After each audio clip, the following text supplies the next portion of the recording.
You guys must have read the title of this video and said, "Hero Brian, what are you doing? You're 3 years late to a review for this movie. Why are you making a review for this movie?" Okay, I get it, this isn't one of my average videos, but I've wanted to make a review on this movie for a long time now, and now that I'm back to YouTube I figured why not do it now. So before I actually get into the review, let me start off by saying this: I do not hate this movie. It's certainly not the worst movie Disney has put out in the past 5 years. There were definitely some parts about this movie I genuinely enjoyed, but the majority of the movie is not all that great. Anyway, let's get into the review. The lack of common sense throughout The Last Jedi is beyond insane. There are so many things that could have been avoided if the characters had just used their brains. Finn and Rose were tremendously stupid throughout this movie, as well as Vice Admiral Holdo. Finn and Rose had a good plan, but they were too stupid to pull it off. 1. Why would you park your shuttle on the beach, when clearly it is not allowed? You could have easily gotten to the dude with the red palm bloom if you had landed your ship in the grass up on the mountain. That situation could have easily been avoided.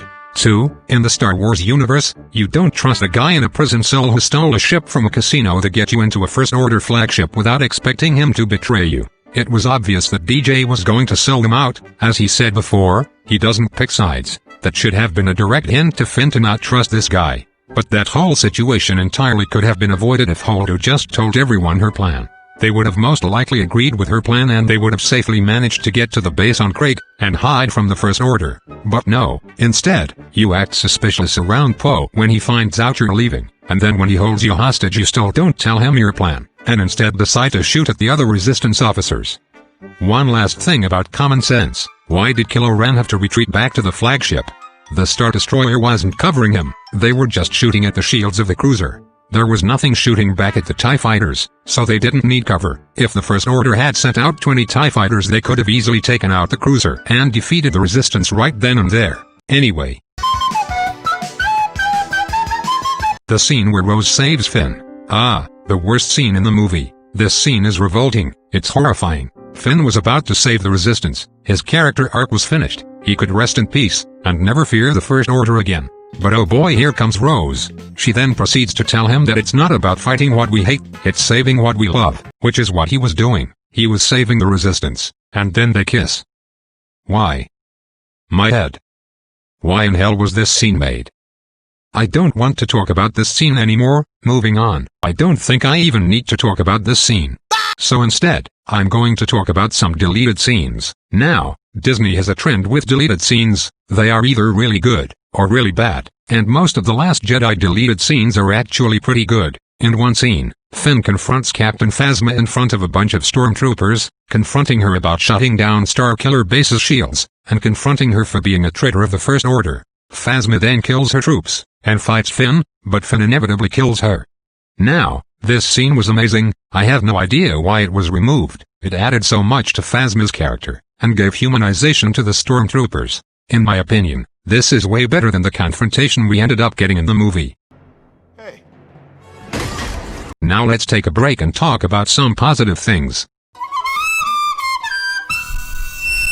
Now, first off, this movie gave us a lot of funny memes.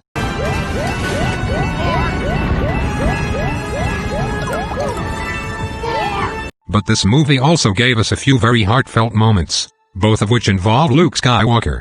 While Luke is in the Falcon, he reunites with R2-D2, which alone is such a wholesome moment. R2 asks Luke to join the fight, and Luke says that nothing will bring him back. R2 then plays the same message from A New Hope, of Princess Leia asking Obi-Wan Kenobi for help. The look on Luke's face while watching the message says it all. This scene brings nostalgia while also not being fan-servicey, something The Rise of Skywalker horrendously failed at. This is how you naturally interpret nostalgia into a movie, unlike in The Force Awakens and The Rise of Skywalker. The scene with Yoda also does this. It doesn't just interpret nostalgia naturally, it brings a touching sequence between two characters that were friends in the original trilogy, and is really touching and wholesome. This is what The Rise of Skywalker failed at. Sure, we got a nice little reunion with Lando and Chewie, but other than that, there's nothing really nostalgic that isn't utter fan service. Now, let's talk about one more thing. I would go into depth about how Captain Phasma and Snoke were wasted in this movie, but I'm only gonna talk about Hux, because I really hate how he was treated in this movie. In The Force Awakens, Hux seemed like this dastardly evil creature who would let nothing stand in his way of ruling the galaxy. But in The Last Jedi, Hux gets pushed, shoved, choked, bitten, thrown. His character was just wasted. They could have done something creative with his character, but instead they treat him like comedic relief, with a prank call scene in the beginning of the movie, when Poe starts talking about Hux's mother. This character was just really thrown aside in this movie.